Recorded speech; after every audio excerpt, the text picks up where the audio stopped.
Welcome to Hello You. Yes, you.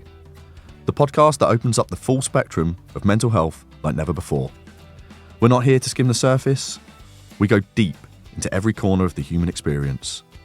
From international athletes to high-powered CEOs, everyday heroes to global change makers. Our guests bring raw, real, and radically different perspective on what mental health really means. This is your space, a place for truth, stories, and connection. Whether you're thriving, surviving, or somewhere in between, we're here to remind you you're not alone. So pull up a chair, take a breath, and let's talk about the stuff that matters. Welcome to the most open, honest, and inclusive mental health conversation in the world. I'm your host, Dan Darwin, and welcome to Hello You. Hello You would like to thank our title sponsors, the Loss Prevention Department at Next PLC. And welcome to another episode of Hello You. And today, my guest joins me. It's an international guest, actually. It's Kijaun. Kijaun, lovely to meet you. Nice to meet you as well, and thank you for having me on. Can you tell our listeners, interviewers, introduce yourself? Tell us a little bit about you and where you are. Yeah, absolutely. Actually, not too shy of where you guys are, because I definitely have been there before. You guys will understand that here momentarily. As he mentioned, I am Kijaun Amey. I'm currently living in North Carolina on the East Coast. This is actually my home state in the US of A. Originally from Durham, North Carolina, and I served 10 years in the United States Air Force. So now you probably are making that connection with my ties to the UK. So, yeah. Yep. So you got to travel a little bit with the US military. So you have seen the UK. So it's lovely for you to come on the show, and let's start with, let's take you back then. Let's talk about the military and your life, really, because you've got a story to tell, and it's one that I really want to share with our listeners because it is inspirational from what I've read so far, and I can't wait to hear more, if I'm honest. So, life in the military, was that always your goal to join the military? Was that something you always wanted to do? Honestly, yes and no. So the reason I say this is, in school, grade school, usually like kindergarten, they're like, what do you want to be when you grow up? And so the first thing I wrote down was an NFL player, because I love playing football and I wanted the money that came with it. Yeah. I wanted the house. And this is American football for all of my European listeners, and international listeners. So, I wanted to play American football, and I wanted a big house. I wanted the fancy cars. I wanted the wife, the children, and everything that came with it. Okay.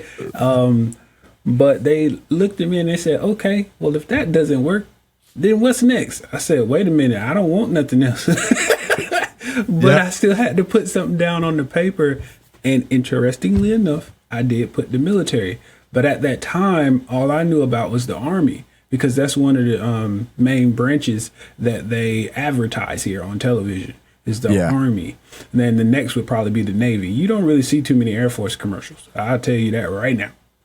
Yeah. So if you see one, you could probably go play the lottery and get a good ticket.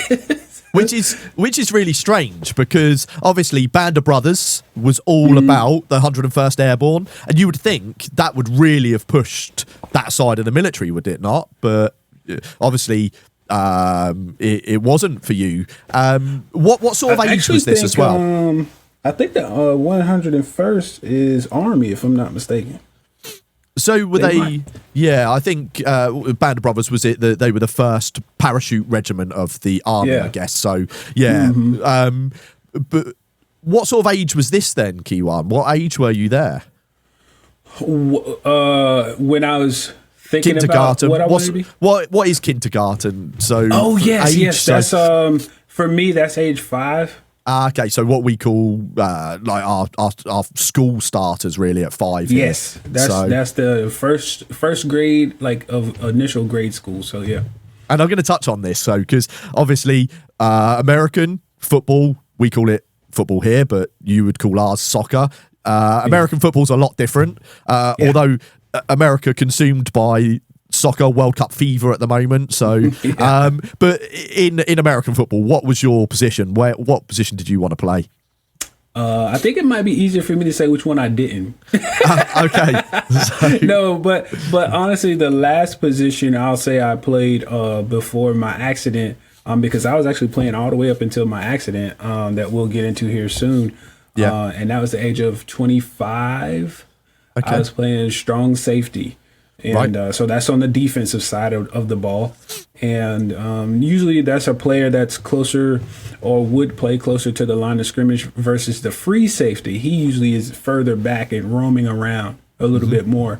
I'm more to the strong side of the field, trying to prevent things such as, underneath passes or runs from moving around too quickly and getting too far beyond the line of scrimmage. So by the way, I'm very, very intelligent. I might not be the most violent football player you run into, but I'm a very intelligent player.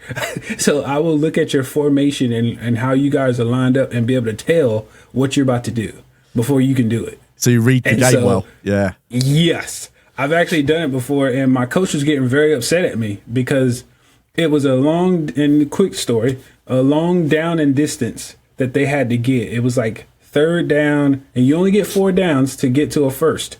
So it was third down and like 20-something yards to get to this first down. And he was like, all right, everybody, we're going to play prevent. So everybody back up, basically. And I was like, okay. So I started backing up. But then I started hearing that coach, because I was on the same side of the line or the same sideline as their coach, not my coach. And I heard him start to say something, and I was like, wait, he's talking about a run play. He's not talking about a pass. And so I started creeping up. The more the quarterback started calling cadence, and I started creeping up. And my coach was, when I say yelling at me, remember, I am a grown man, 25 years of age. We're not talking about grade school anymore. Yeah. And he's like, back up, Amy, back up. And I was like, I looked over and then I looked back at the game, and I was like ready for this play. And then they called the timeout. The opposing team called a timeout. And when I came on that sideline, he was giving me an earful. I was like, yeah, okay, y'all heard what you're saying. I'm drinking my water. And then I go back in the game. And so I back up. And they were in the same formation. Yeah. And I started, as he started calling his case, I started creeping up again, and he's yelling at me again. But guess what happens? They do a toss sweep to my side of the field. Guess who makes the play? I did. I said, Coach, you're welcome. They only got 2 yards. So they were punting for the 4th then. So yes, exactly. Right. Exactly. I said, you're welcome, Coach. They only got 2 yards of the 20-something yards they needed. So, but yeah, so that's just my style of thinking in football. I like to play smart. Yeah. Fast. If I have to be physical, I can be. Don't get me wrong. Because they will come for you. So you're playing till you're 25. You mentioned an accident. So your first plan of NFL doesn't work out. You join the military then, and you serve for 10 years in the Air Force. And tell us a bit about your army. Your military career. I say army, it's not army. Your military career. So actually, I will say initially I did want to go to college. Okay. Out of high school. Yeah. So that was my first choice. But I had some admission hiccups, and that's what put me in the military mindset, because I do have a lot of military family as well. Okay. Majority Navy, and they were all pushing me to go Navy. Yeah. And I did not want to go Navy, to be honest, because I didn't want to be on the water. If I can't drink it through a straw, I don't want it. So, anywho, I went Air Force. I was an in-flight refueling specialist, and that's where you refuel airplanes in midair, which is really amazing, by the way. Yeah. And so one weekend in 2017, May 5th. So here we call that Cinco de Mayo. And we were definitely going to celebrate that night. Okay. I'm just saying. Yeah. So there was going to be some libations that night. And anywho, I had my own business at the time called Kiwi Enterprise. Kiwi is my nickname and my call sign in the Air Force. Excuse me. But that job or entrepreneurial mindset that I had was doing website design and management, social media marketing, and photography. Okay. Well, that day I was going to take pictures for a website that I was managing, because the pictures of the outside of the building, which was actually a church, my church to be exact, it was all out of date. Mm-hmm. I was like, we don't even have the steeple. We have a steeple. We got all this, beautification of the grounds, and none of it's on there. So I said, let me go update the website. I'm going to take pictures, edit the pictures, and then upload them this weekend when I have to go to work for the Air Force, actually. So I did have to work for the military that weekend. But when I went to go take these pictures, I had went home to get my motorcycle. Okay. And so I was driving my car that day initially, but actually mainly because I was going on a lunch date earlier that day. So they didn't want to ride on my bike. I didn't have another helmet. Let me go get the car, Yep. So one of those kind of things. Yeah. And so anywho, I dropped the car off, go upstairs, get all my stuff to go take pictures, and I hop on the bike and I go to the location where I need to shoot. Mm-hmm. I take all the pictures and I'm good to go. And again, this is May. So May in North Carolina can be one of two things. It can be a very beautiful day, yeah, or it can be a rainy day. That's all you get. Okay. You don't get anything else. Yeah. That's it. Sounds like the UK. There's no in between. So. Yes, exactly. You know that from experience. That's it. Okay. And so on this particular day, it was a beautiful one. And I was like, oh, perfect. So I got great shots. Not only did I get great shots, but I got a chance to ride. Mm-hmm. And so I went to the lake. There's a lake here in North Carolina called Jordan Lake. Well, I grew up there. We did a lot of, stuff there when we were kids as well. Boat riding, going swimming, all that stuff. Cookouts, family cookouts and gatherings. And so, anywho, I would go there now as an adult to just relax, meditate, unwind, do these types of things. Mm. And this is one day that I did that. Well, on this particular day, I went there, no problem. I had no problem getting there. And then I zoned out. I don't know how long. I was just there. And then I looked down at my watch. I was like, oh, gosh, I got to go. Yeah. And I jumped back on my bike and I'm heading down the highway or a little interstate. That's what it was, an interstate. Because there's only 2 lanes. And I get to an intersection. And I'm pretty sure there was a light there, a 4-way light. So I come to the intersection and a Honda Accord pulls out in front of me. Why? I have no clue. I could not tell you. There's even 2 other cars behind him who could not tell you because they put that on the police report. They said they saw me coming and they don't know why he didn't. Yeah. So he pulls out in front of me. I impact him, which, ran into him. And the next thing I know, I'm waking up in the hospital a month and a day later. Wow. With fractured bones and broken bones, new metal parts from head all the way down to my right foot. What sort of speed was the collision at? I was doing 55 miles an hour according to the police report, which is actually the speed on that interstate. Okay. And whereabouts on the car did you impact? Where? I don't know. It had to be somewhere towards the rear. Yeah. Yeah, it had to be somewhere towards the rear. But I do know when I impacted it, I hit face first. Yeah. I smacked it. Thankfully, I had on a full face helmet, but I smacked face first because it crushed my face. Yeah. Is that the? So I have 2. That the last thing you remember? Say again. Well, no, this is what I was told because I have 2 metal plates in my head now. Okay. So I don't know if you can see right here. So I can see this. Yeah. Yeah, that's where my skull was fractured, and they had to put a metal plate. So there's a scar there right above your left eye that sort of runs from the eyebrow up into the temple where your hairline starts. Wow. Yeah. That's some serious impact, isn't it, for that? So a month and a day later, you wake up in hospital. Yes. So May 5th was the accident, and I woke up June the 6th. Wow. From a medically induced coma. Okay. As they did literally countless surgeries from my head, back, both legs, and I got a screw in my right foot. So, just to list some of that stuff there, you've got metal plates in your forehead. They've done to your back operations.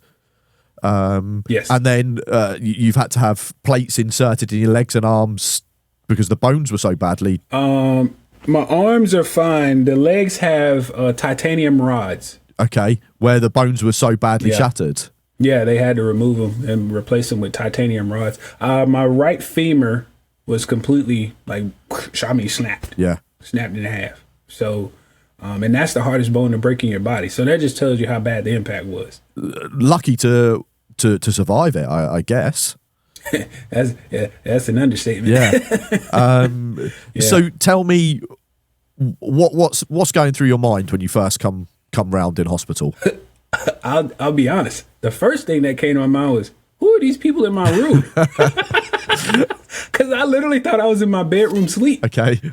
And when I woke up, I thought I just had some really good sleep. I kid you not. I was like, man, this is the best sleep I've had in a long time. Yep. Sheesh.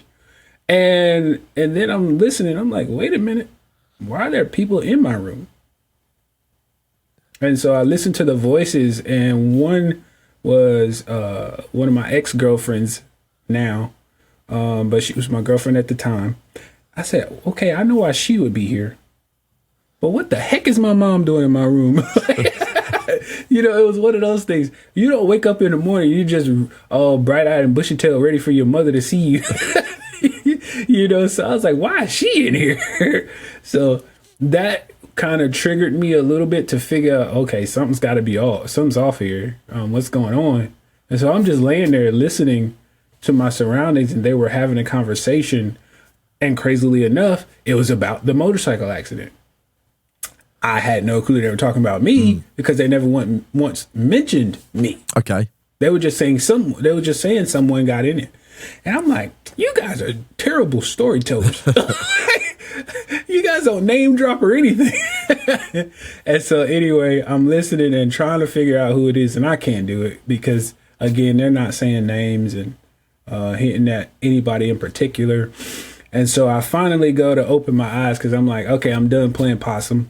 So I opened my eyes only not to be able to see anything. I was like, wait a minute.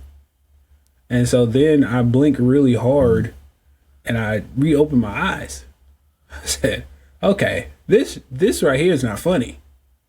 I don't know what kind of prank this is, but this is not funny. Because then I go to speak because I now cannot see after trying multiple times, and I can't talk.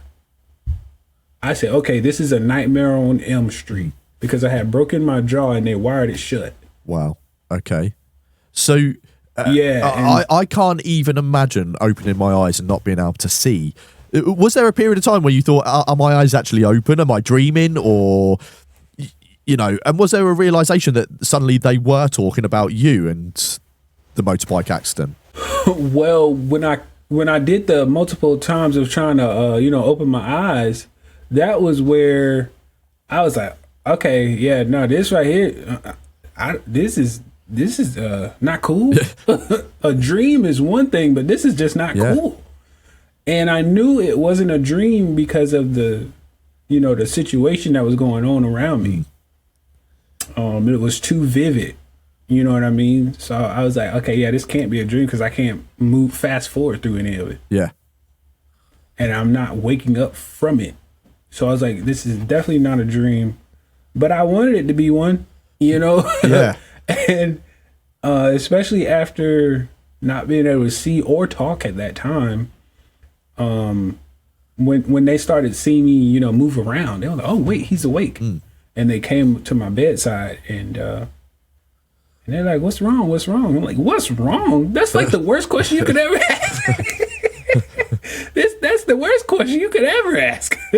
And so, anywho, they do ask that question, and I said, I'm trying to say anyway, what is this motorcycle? I think I said, what is this motorcycle accident like dream you guys are talking about, or what? Who did it happen to?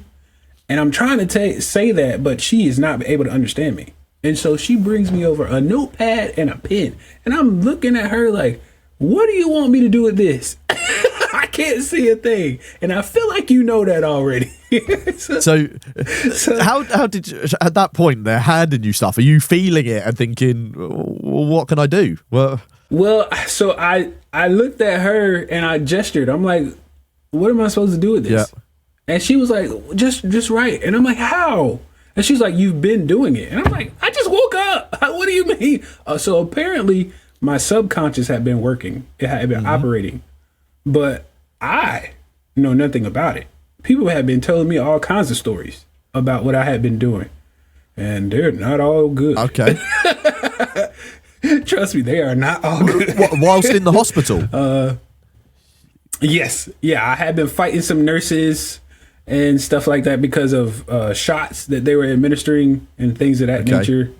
Very painful shots. Like for those who know about blood clots, if you're unable to get up and walk around, to keep the blood circulating, they administer this blood clot shot. That thing hurts very much when it's going in.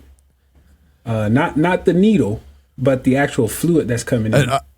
It burns. I'm guessing to prevent the deep vein thrombosis from, okay. It burns very badly. So anytime somebody mentioned a blood clot shot, my heart monitor started going up. I started they could see my body actually starting to tense, and I was like, can we get some nurses in here? But all of this, and they would come in and hold all of this down. happening whilst you're in an induced coma. I was in a coma, so I have no recollection whatsoever. Okay, so your body's in defense mode, I guess. The subconscious, we know the subconscious is 90% of what we do. So it's there protecting you still when you're in this induced coma, still trying to preserve you from more pain, I guess. Although these people were trying to stop you from being in pain, but it's hard to. Right. The trauma. I think the trauma was taken over. Is what it was. It was like my body had already been through enough, and it's just I don't want anymore. I think obviously you're in that fight or flight state, and trying to survive. Okay, so but back to the notepad. So she said, like I said, I had been writing during that time, and I'm like, whatever. So I take it, I start writing and doing my best not to write over top of what I already wrote. And I hand it back to her, and she reads it. And I wrote on there, what is this motorcycle accident dream or whatever you guys are talking about? And she says, "Oh, that's not a dream. That's what happened to you." And I was like, huh? Okay. And when that happened and when she said that, I tell you, I didn't see anything else for the rest of the day. How? Because all I could do was think, well, how did that happen to me? Like I'm the safest rider around here. Like what? That's all I could think was I'm the safest guy I ever rode with. Any groups I've ever rode with, I'm the safe guy. Are you able to recollect any of it at this point, or is there nothing there in your memory banks? The only thing I remember is actually getting to the lake, which is. I don't remember leaving. It's such a scary thing, isn't it? So, well, what they say is when your body goes through something of such trauma, it tends to go into a protective mode so that you don't relive it. Because I would not want to relive that accident every night, because I'm sure I would. If I'm sure you would, yes. And that would suck. I'm sure you would. Humans, we have this thing in our heads, the brain is the best computer in the world. great for thoughts, but it loves to think and run scenarios and replay and change little bits for us just to make us remember it differently and play tricks on us. And I'm certain that would cause you more trauma every night.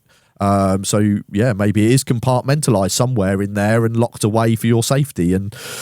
But hearing those words that they're talking about you obviously stopped you in your tracks. And what happens next? How do you process that? With silence. Like literally, that's the best way I could describe it. With silence. I didn't talk to anybody. I didn't care what happened. I don't even remember that day anymore. After that, I do not remember anything else from that day. And it was kind of one of those, I just need time to myself moments. You know, it's like, I don't know what to say to you. I don't know what to say to them. I don't know. I don't want to see a nurse. I don't want to see a doctor. Like, whatever y'all do, I don't care. I really don't at this point. Because life just changed. Yeah. Literally. You know, and when I think it was the next day or two, when I finally talked about, or came back to talking, shall I say. And all I really did was ask, how did it happen? Because I didn't know. I had no clue yet. I had no information yet. And it was what I told you guys already. You know, I went to the lake and somebody pulled out in front of me and I ended up in the hospital. You know, all these fractures. I had to be life flighted. So that's where you get, you know, lifted on in a helicopter to the airport. To the airport. Then a helicopter to the hospital. And I had to be life flighted. You know, because that was the quickest way to get me there, in hopes to keep me alive, basically.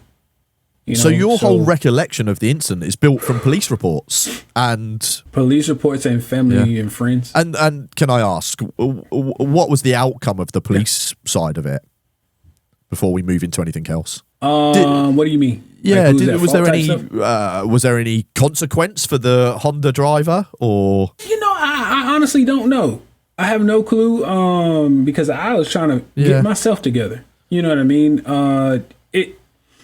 It was one thing for me to be told, yes, it was their fault, but it was another thing for me to want to even keep up with that. I didn't want nothing to do with the whole situation. Like, you know, so I do know that it was their fault because, like I said, they pulled out in front of me, and the police report stated that there were two witnesses there. Again, who saw me coming, and they don't know why he did. So it was easily, you know, the driver's fault. And yes, it was a he. Unfortunately, he was from Europe. I'm not making that up, by the way. He was from Europe. And he did want to, however, after I came out of my coma, he wanted to come to the hospital to see me. I said no. I declined. Understandable. And right, exactly. I was like, what? And it was so crazy because some people didn't understand why I said no. I was like, you tell me if somebody changes your entire life and you want to see them again. I think there's a difference between knowing it wasn't your fault.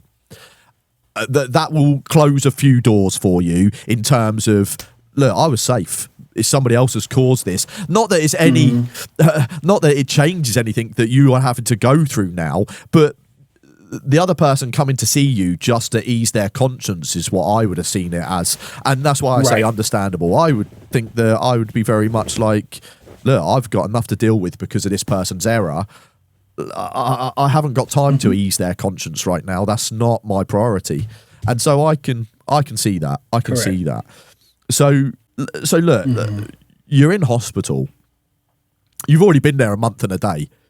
You've now found out this life-altering information, piecing it together that it's actually you that's had these life-altering things, mainly when you try to open your eyes is the first indication and things like that. But at this point, you've said about the silence and that's the way of processing it.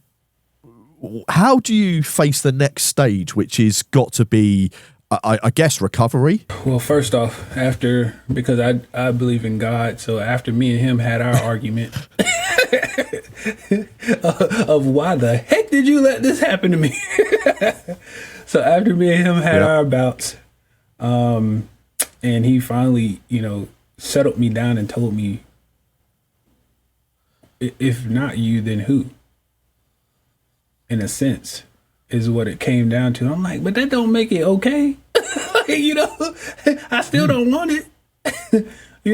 What good will come from this? I just have to wait and see. And that's the part that really bothers me, in a sense.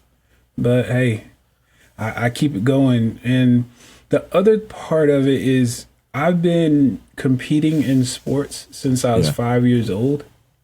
So I have a natural competitor inside of me that was like, hey, dude, this isn't it. This is not the end.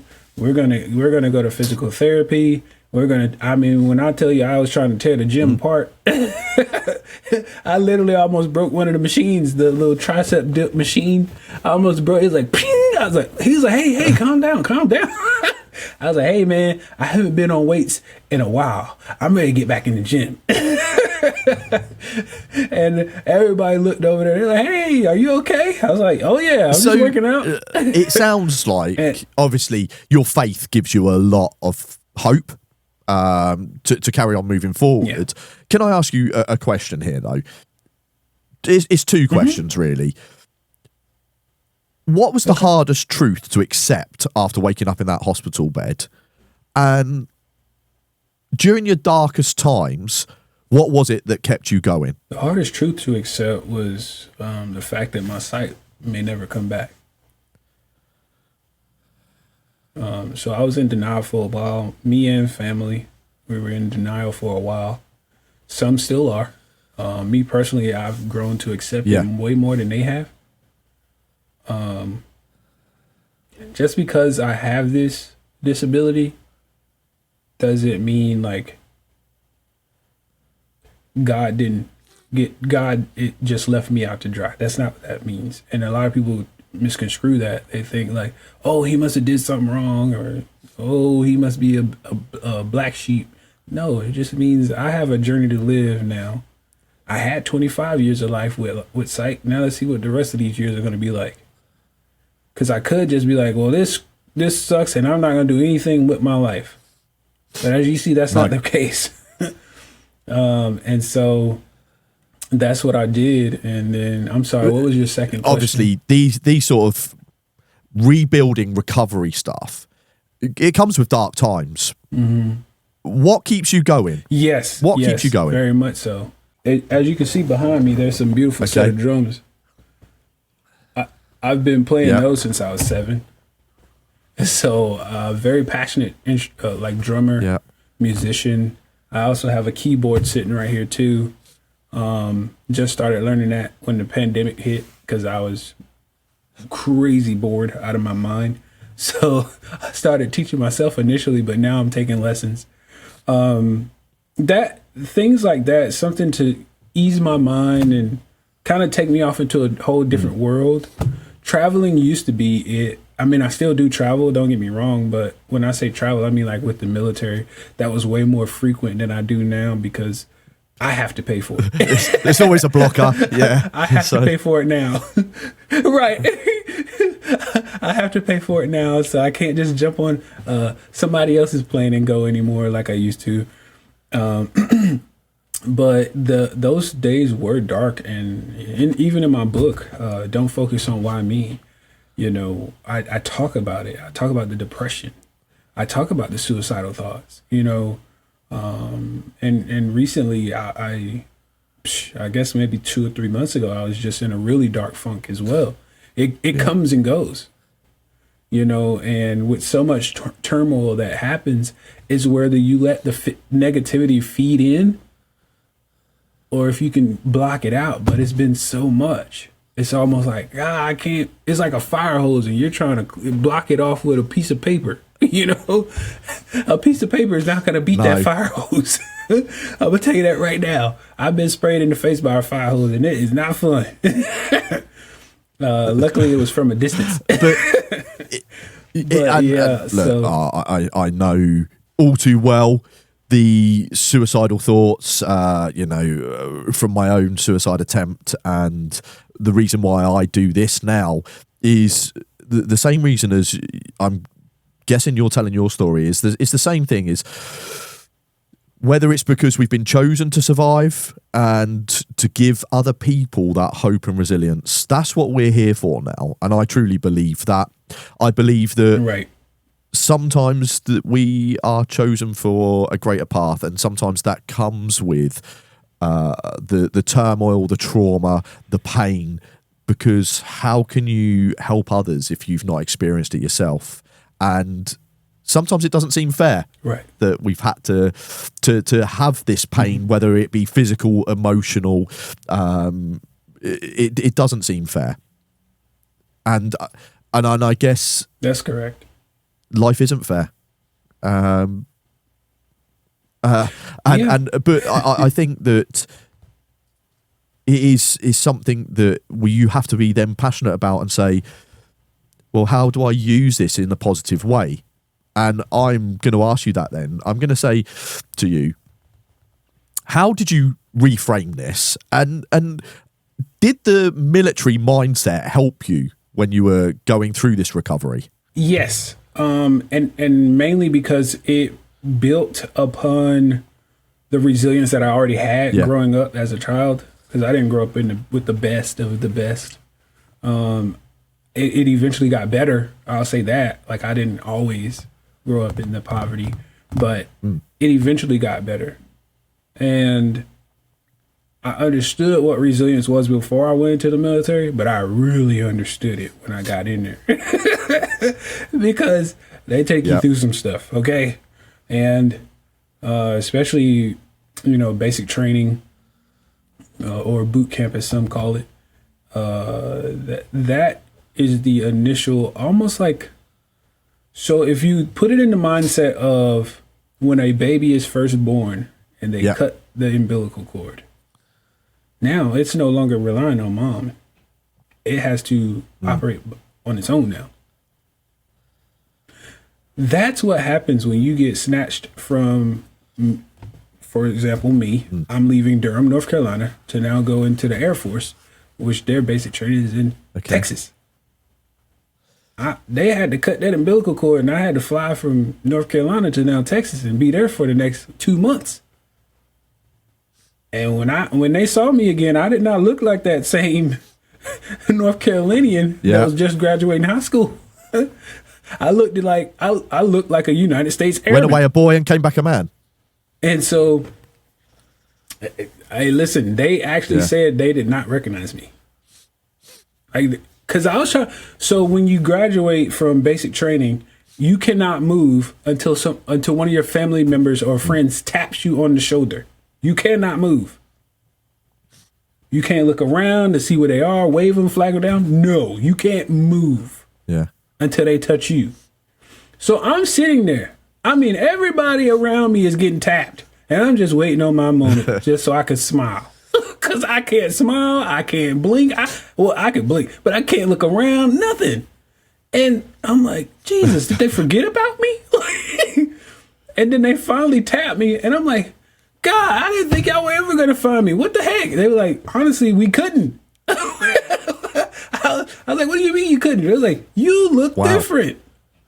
And I was like, well, I mean, it was supposed to do that, but I didn't think it was going to be that much different. So do you think this time in the military, and we've talked about, that belief in why we're here, and paths are sometimes given to us.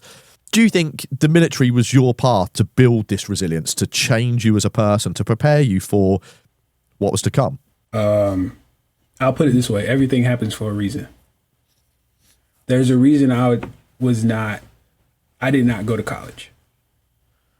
There's a reason that I did not go into the NFL.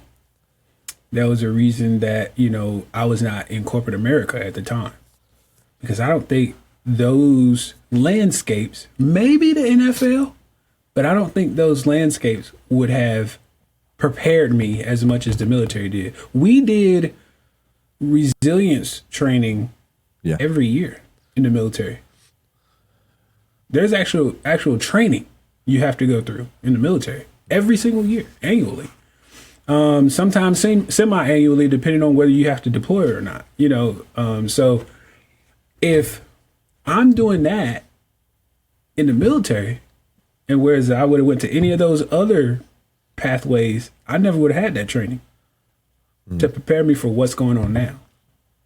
Now, that's not to negate anything with my relationship with my faith, but there's another step of preparedness that I had that I would not have had in those other And pathways. how long does it take you to adjust after this?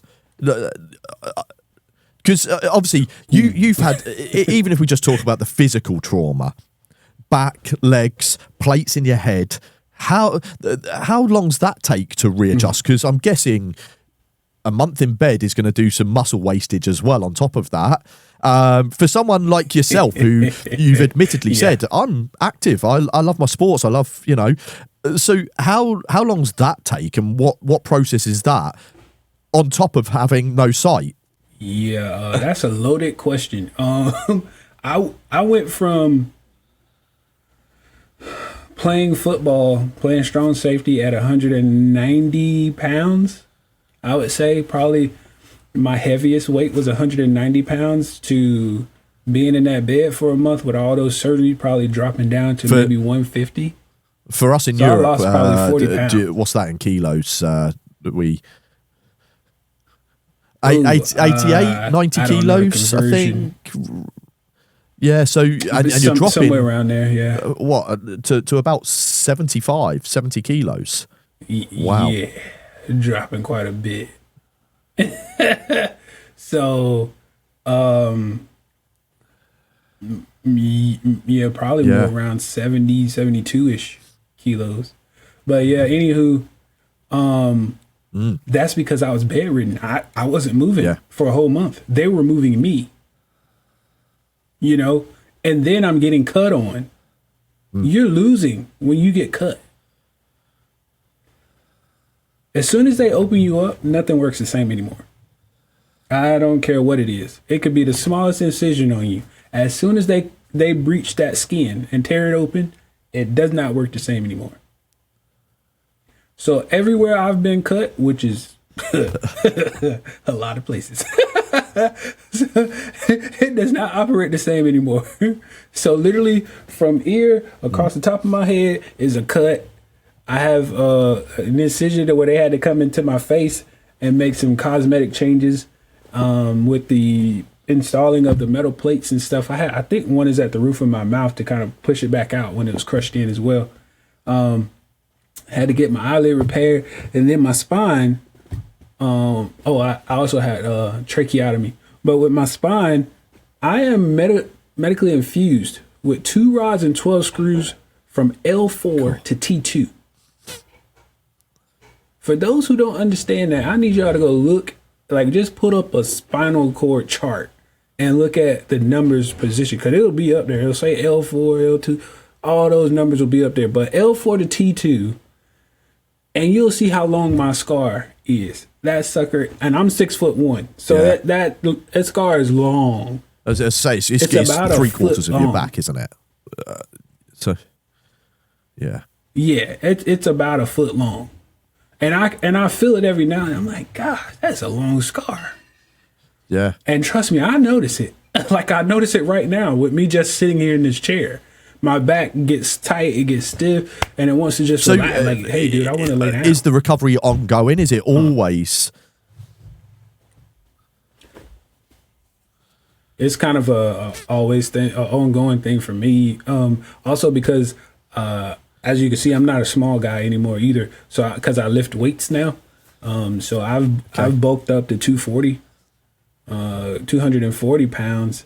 Now, which is 110, 115 kilos. So, but that was because I was going to start competing in powerlifting competitions, and then had another freak accident with my knee. So I didn't do it. The competitive streak's still there. Cut me back. That's not gone. Absolutely, it does not go anywhere. So competitive streak's still there, but obviously, I'm going today. Like actually. you said, the body is never the same once you've had surgeries, and the knock-on effect. I'm guessing you're having to adjust and train differently all the time because of it. All the time, and I'm having to wear things that I never had to wear. You know, I got to wear a knee sleeve to do anything with leg days. I got to wear calf sleeves to do certain things. You know, because I'm also. What I did not know, for those who don't know, just a quick note, your blood type actually can tell you what you are prone to, like what could potentially happen to your body. Well, my blood type being an O, I am prone to Achilles injuries, and I didn't know that. And I used to wonder why when I played football, my right Achilles would try to pop when I'm running. Yeah. And if it was hurting until it popped. And when after it popped, I'm good to go again. Now, luckily, it wasn't the pop where it's, you know, season ending. It was just the pop of getting past that point of, ouch, this is hurting. I had no clue until I read this maybe no, it wasn't a year, it was a couple months ago. But yeah, your blood type can tell you these things. And so, anywho, I have to, anytime I'm doing something like, I guess you say calf or below type workouts. So that could be jogging, that could be, you know, treadmill, bike, deadlifts, anything, squats, any of that. I have to wear calf sleeves now. Like, I have to. Otherwise, it hurts. That next day is painful. So you've basically taught yourself how to move again, how to adjust to the injuries, the physical injuries. And I'm guessing, having talked to you, your competitive streak is what's driven you on here. And you have this, and I can feel it already, this positivity that flows out of you. I can hear it in your laugh, and I can hear it when you talk. This positivity, that's your driving force, right? That and your competitiveness. You're not going to let it stop you, are you? Oh, no. I what's it, 2022, I competed in the Department of Defense Warrior Games. And I did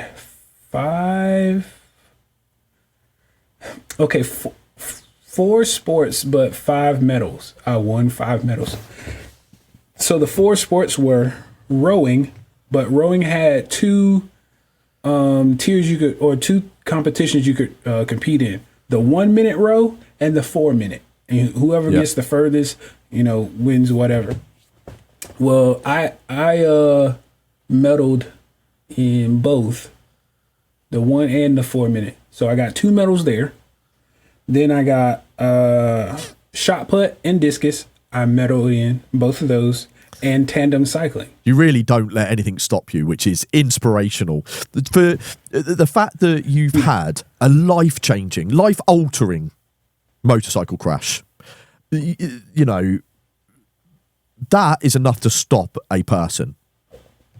But it's almost like it's giving you another lease of life to say, well, you know, like you said, you've had your arguments with God, and said, you know, let's see what this brings then. Let's see what this path takes me. And you really are exploring this path fully, aren't you? And I'm going to ask you then, so yes, absolutely. What are you doing now? What's the job? What are you doing now? What's the move that Kijaun's made now? Yeah, so now, ever since 2019, I have become a professional resilience speaker. I'm also a coach. And then outside of that, with the Air Force Wounded Warriors program, I do ambassadorship with them as well as mentorship. But going back to what I do, like currently as an entrepreneur, is the professional resilience speaker. I have a speaking engagement coming up next month that I'll be speaking to Ford and UAW, and that's Ford Motor Company, so the actual car company, and they're union workers who are the veterans also that work there. So I'll be speaking to them, and you know, I'm also looking for more engagements right now, but that's currently what I do. outside of having written a book. What was the book called again? You did mention it earlier, but so yeah, that's what I'm doing now. It's called So it's called "Don't Focus on Why Me: From Motorcycle Accident to Miracle." It can be found on Amazon, Kindle, Audible, and Apple Books. I think that's amazing, and I'm sure some of the people listening today, after hearing you speak, will want to read that to see more in depth, because there's only so much we can dive into. But it sort of brings me round. There's a couple of questions I want to ask you. One word that defines your recovery, what would it be?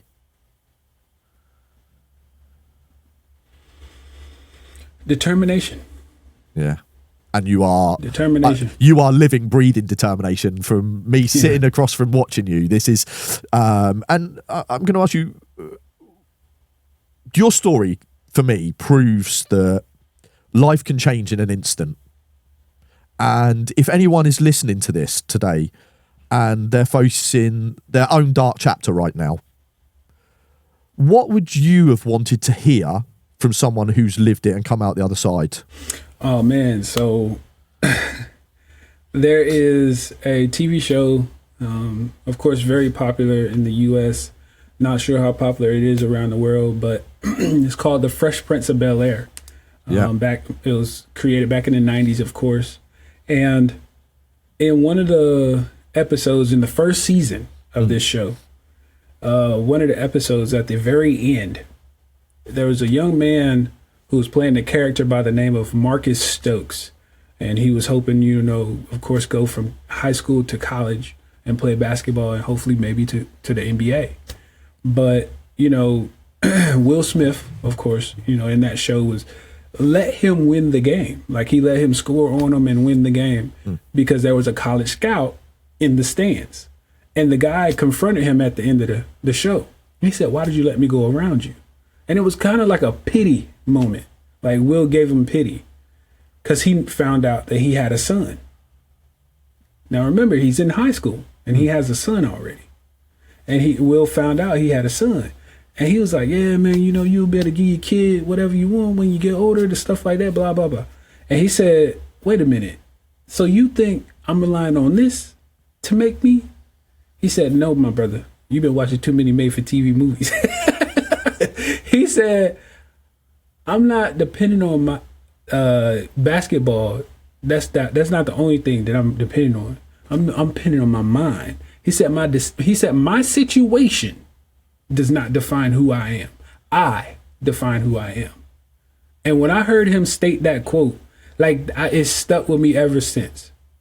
My situation does not define who I am. I am the person who does that. So I tell that to anybody who needs that uplifting in that quote. Yeah. There's definitely a lot of avenues you could have gone down, isn't there? From where you were. And for sure. I think your determination, resilience, drive, and you didn't want this to define you. That's so inspirational to hear. And I'm going to ask the last question that I want to ask you. What are you most proud of throughout all of this? What are you most proud of? Honestly, I'm most proud of the fact that I didn't give up. I know it sounds very cliche, but honestly, it was very easy to do. I could have easily gave up. I can easily still do it. Yeah. That's one thing that does not go away, is that you because you started something that I started, I can't give up now. Yeah, you can. I know so many people who do. They're just this close and they give up. All you needed was one more step and you were there. But they gave up because it was too tough. Or that they were tired of running that race. They were tired of doing. Hey man, if it was easy, everybody would do it. You're so right. So my job is to show people that just because this situation is hard, I know some people do say I make it look easy. It's not by any means.